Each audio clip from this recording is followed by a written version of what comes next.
சற்று முன் ஸ்டாலினை நேரில் சந்தித்து திமுகவில் இணைந்தார் அண்ணாமலை. அதிர்ச்சியில் எடப்பாடி பழனிசாமி. மோடி கடுப்பு. அதிமுகவின் கோட்டையாக கருதப்படும் டெல்டா மாவட்டங்களில் அக்கட்சிக்குள் ஏற்பட்டுள்ள புகைச்சல் பொதுச்செயலாளர் எடப்பாடி பழனிசாமிக்கு பெரும் சவாலாக உருவெடுத்திருக்கிறது. வழக்கமாக அதிமுகவிற்கு வலு சேர்க்கும் கொங்கு மண்டலத்தில் ஏற்படக்கூடிய சிறு சரிவுகளை டெல்டா மாவட்டங்களில் அறுவடை செய்யும் வாக்குகளை கொண்டு ஈடுகட்டலாம் என்பதே எடப்பாடியின் கணக்காக இருந்து வந்தது. ஆனால் தற்போது அந்த மண்டலத்திலேயே மூத்த நிர்வாகிகளுக்கு இடையில் வெடித்துள்ள அதிகார போட்டியானது அந்த தேர்தல் கணக்குகளை தலைகீழாக மாற்றியிருக்கிறது.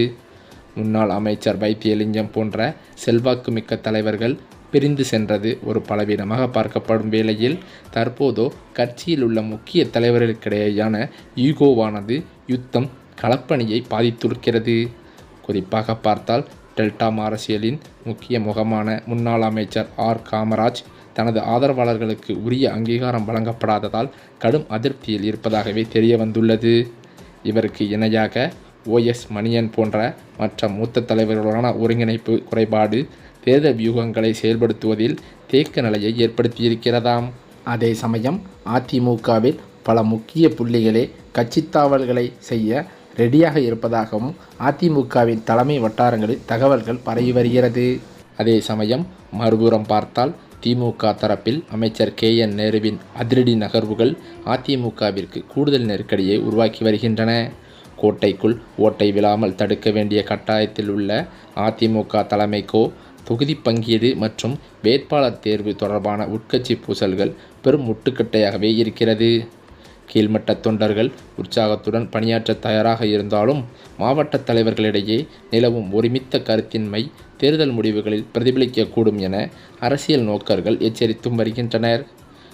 காலமாக நிலவி வரும் இந்த பஞ்சாயத்துகளை எடப்பாடி பழனிசாமி இப்போதே தீர்க்க தவறினால் அது டெல்டா மாவட்டங்களில் அதிமுகவின் வெற்றி வாய்ப்பை வெகுவாக சிதைத்துவிடும் என்றே பலரும் நினைத்து வருகின்றனர். அந்த வகையில் பார்த்தால் வீட்டு சண்டையை வீதிக்கு வராமல் தடுத்தால் மட்டுமே வெற்றி என்ற யதார்த்தத்தை அதிமுக தலைமை உணர்ந்து செயல்பட வேண்டிய கட்டாயத்தில் தற்போது இருந்து வருகிறது. வரும் நாட்களில் கூட எடப்பாடி பழனிசாமியின் சமரச முயற்சிகள் எந்தளவிற்கு கை கொடுக்கின்றன என்பதை பொறுத்தேதான் டெல்டாவின் தேர்தல் முடிவுகள் அமையும் என்றும் அதிமுக வட்டாரங்களில் தகவல்கள் பரவி வருகிறது. அது மட்டுமில்லாமல் இந்த பல பிரச்சனைகளால் அதிமுகவிலிருந்து மேலும் பல முக்கிய புள்ளிகள் திமுகவிற்கு தாவிவிடுவார்கள் என்றே அச்சத்தில் எடப்பாடி பழனிசாமி இருந்து வருவதாகவும் சொல்லப்படுகிறது. அதே வகையில் தற்போது 2 முக்கிய மாஜி அமைச்சர்கள் அதிமுகவிலிருந்து விலகுவதற்காக அதிரடி முடிவை எடுத்துள்ளதாக அதிமுகவின் தலைமையான எடப்பாடி வட்டாரத்தில் தகவல்கள் பரவி வருகிறது. இந்த சமயம் பார்த்து பாஜகவும் பாஜக இடையிலான கூட்டணி குறித்த முக்கிய நகர்வாக வரவிருக்கும் தேர்தலுக்கான முழு பொறுப்பையும் எடப்பாடி பழனிசாமியிடம் பாஜக ஒப்படைத்து விட்டதாக தகவல்களும் வெளிவந்துள்ளது.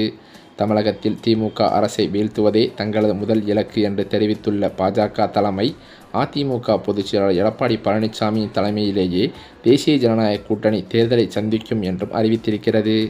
இதன் மூலம் கூட்டணி குறித்த முடிவுகள் மற்றும் தொகுதி பங்கீடு போன்ற முக்கிய அதிகாரங்களை EPS கையில் கொடுத்துவிட்டு பாஜக சற்று பின்வாங்கியிருப்பது அரசியல் வட்டாரத்தில் பெரும் விவாதத்தையே ஏற்படுத்தியிருக்கிறது. பாஜக மாநில துணைத் தலைவர் KP ராமலிங்கம் உள்ளிட்ட முக்கிய நிர்வாகிகள் எடப்பாடி பழனிசாமி தான் தமிழகத்தில் கூட்டணியின் தலைவர் என்றும் அவரே அடுத்த முதலமைச்சர் வேட்பாளர் என்றும் வெளிப்படையாக தெரிவித்துள்ளனர். அண்ணாமலைக்கு பின் மாநில தலைவராக பொறுப்பேற்றுள்ள நைனா நாகேந்திரன் அதிமுகவின் உச்சல் பூசல்களை தீர்க்க தயாராக இருப்பதாக கூறி கூட்டணியை பலப்படுத்தும் முயற்சியில் ஈடுபட்டுள்ளார். பாஜகவின் இந்த மென்மையான அணுகுமுறை EPSன் ஆளுமையை அதிகரிப்பதோடு தமிழகத்தில் ஒரு வலுவான மாற்றத்தை உருவாக்குவதற்கான யுத்தியாகவே பார்க்கப்பட்டும் வருகிறது. மேலும் அது மட்டுமில்லாமல் தனது செல்வாக்கை பயன்படுத்தி எடப்பாடியின் சொந்த ஊரான சேலம் மாவட்டத்தில் செங்கோட்டையன் இதைவிட ஈரோட்டில் நடந்ததை விட மிக பிரம்மாண்டமான ஒரு மக்கள் சந்திப்பு நிகழ்ச்சியை நடத்த காட்டப்போகிறார் என்ற தகவல்களும் வெளியாகி வருகிறது. மேலும் அது மட்டுமில்லாமல் ஆளும் திமுக அரசு எதிர்க்கட்சிகளான அதிமுக மற்றும் விஜயின் தமிழக வெற்றிக் கழகம் ஆகியவற்றிற்கு கடுமையான சவாலை அளிக்கும் வகையில் வியக்கத்தக்க பல புதிய அறிவிப்புகளை தனது அறிக்கையில் தெரிவித்துள்ளது. இந்த தேர்தல் அறிக்கை எதிர்க்கட்சிகளின் தேர்தல் வியூகங்களை முறியடிக்கும் ஒரு முக்கிய ஆயுதமாகவே இருக்கும் என்று திமுக வட்டாரங்களும் தெரிவிக்கின்றன. தேர்தல் அறிக்கையை தயாரிப்பதற்கான நாடாளுமன்ற குழு தலைவர் கனிமொழி தலைமையில் 12 பேர் கொண்ட ஒரு வலுவான குழு ஏற்கனவே அமைக்கப்பட்டுள்ளதும் குறிப்பிடத்தக்கது. பொதுமக்கள், விவசாயிகள், வணிகர்கள் மற்றும் இளைஞர்களிடமிருந்து நேரடியாக கருத்துக்களை பெற பிரத்யேக செயலி மற்றும் வாட்ஸ்அப் வசதிகளை முதல்வர் மு.க.ஸ்டாலின் தொடங்கி வைத்துள்ளார்.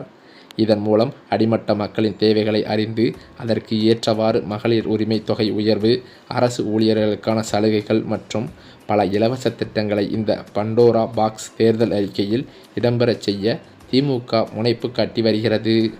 மேலும் தேர்தலுக்கு முன்பாகவே மக்களின் குறைகளை தீர்க்கும் வகையில் அரசு ஊழியர்களை கொண்டு விரிவான ஆய்வுகளை நடத்தவும் அரசு திட்டமிட்டிருக்கிறது. வீடுகள் தோறும் சென்று அரசு நலத்திட்டங்கள் மக்களை சென்றடைந்துள்ளதா என்பதை உறுதி செய்வதோடு பொதுமக்களின் கோரிக்கைகளை படிவங்களாக பெற்று அவற்றுக்கு தீர்வு காணவும் முடிவெடுக்கப்பட்டிருக்கிறதாம். இந்த அதிரடி நடவடிக்கைகள் மற்றும் வலுவான தேர்தல் வாக்குறுதிகள் மூலம் 2026 தேர்தலில் மீண்டும் ஆட்சியை தக்கவைத்துக் கொள்ளவும் எதிர்க்கட்சிகளின் வளர்ச்சியை தடுத்து நிறுத்தவும் திமுக ஒரு பெரும் அரசியல் சதுரங்க ஆட்டத்தையே தொடங்கியிருக்கிறது. இந்த சூழ்நிலையில்தான் அதிமுகவில் இருக்கும் மூத்த முக்கிய புள்ளிகளே சமீப காலமாக அதிமுகவிலிருந்து விலகி திமுகவில் இணைந்து வருவது வாடிக்கையாகவே பார்க்கப்பட்டு வருகிறது. அந்த வகையில்தான் தற்போது அதிமுகவில் கொங்கு மண்டலத்திலிருந்து எடப்பாடி பழனிசாமியின் வலது கை இடது கையாக இருந்து வந்த சில முக்கிய மூத்த அமைச்சர்கள் 2 பேர் கடும் அதிருப்தியில் இருந்து வந்ததாகவே சொல்லப்பட்டது. அதே சமயம் எடப்பாடி பழனிசாமியுடன் பல்வேறு முறை இந்த கொங்கு மண்டலத்தில் இருக்கும் குறைகளை சொல்லி ஏற்பாடுகளை செய்வதற்கு சில முயற்சிகள் ஏற்பட்டு வந்தாலும் எடப்பாடி பழனிசாமி கண்டுகொள்ளாமல் இருந்து வந்ததாகவே தகவல்களும் வெளிவருகின்றன. இதனை அடிப்படையாக கொண்டு தற்போது கடும் அதிருப்தியில் இருந்து வந்த கொங்கு மண்டல 2 முக்கிய அமைச்சர்கள் அதிமுகவிலிருந்து விலகவே முடிவெடுத்து விட்டதாக அவரது நெருங்கிய வட்டாரங்களிலிருந்து தகவல்களும் வெளிவந்து கொண்டிருக்கிறது. ஏனென்றால் அதிமுகவின் கோட்டையாகவே கருதப்படும் டெல்டா மாவட்டங்களில் அக்கட்சிக்குள் ஏற்பட்டுள்ள இந்த உட்கட்சி பூசலானது பொதுச் செயலாளர் எடப்பாடி பழனிசாமிக்கு பெரும் சவாலாகவே உருவெடுத்திருக்கிறது என்றே சொல்லலாம். வழக்கமாகவே அதிமுகவிற்கு வலு சேர்க்கும் கொங்கு மண்டலத்தில் ஏற்படக்கூடிய சிறு சரிவுகளை டெல்டா மாவட்டங்களில் அறுவடை செய்யும் வாக்குகளை வைத்து ஈடுகட்டி விடலாம் என்று எடப்பாடி பழனிசாமிக்கு ஒரு எண்ணம் இருந்து வந்தது. ஆனால் அந்த எண்ணத்தில் தற்போது மண்ணெல்லை போடும் வகையில் சில டெல்டா மாவட்டத்தின் மூத்த அமைச்சர்கள் அதிமுகவிலேயே பல உட்கட்சி பூசல்களை ஏற்படுத்திவிட்டு கட்சியின் செயல்பாடுகளையும் கட்டமைப்புகளையும் சிதைத்து வருவதாக எடப்பாடி பழனிசாமிக்கு தகவல்கள் வந்துள்ளதாகவும் சொல்லப்படுகிறது.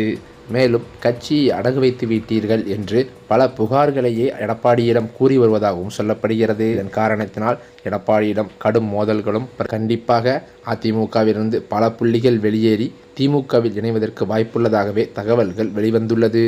மேலும் அது மட்டுமில்லாமல் பாஜகவுடன் அதிமுக கூட்டணி வைத்ததிலிருந்தே பிடிக்காத எடப்பாடியை பிடிக்காத அண்ணாமலை அவர்கள் கடும் அப்செட்டில் இருந்து வந்ததாக சொல்லப்பட்டு வந்த நிலையில் தற்போது பாஜகவை விட்டே வெளியேறுவதற்கு அண்ணாமலை முடிவெடுத்து விட்டதாக அவரது ஆதரவாளர்கள் மத்தியில் பேச்சுக்கள் அடிபடுகிறது. இதனைத் தொடர்ந்து அவர் பாஜகவிலிருந்து விலகி திமுகவில் இணையலாம் என்றும் அவரது ஆதரவாளர்கள் மத்தியில் பேச்சுக்களும் அடிபடுகிறது.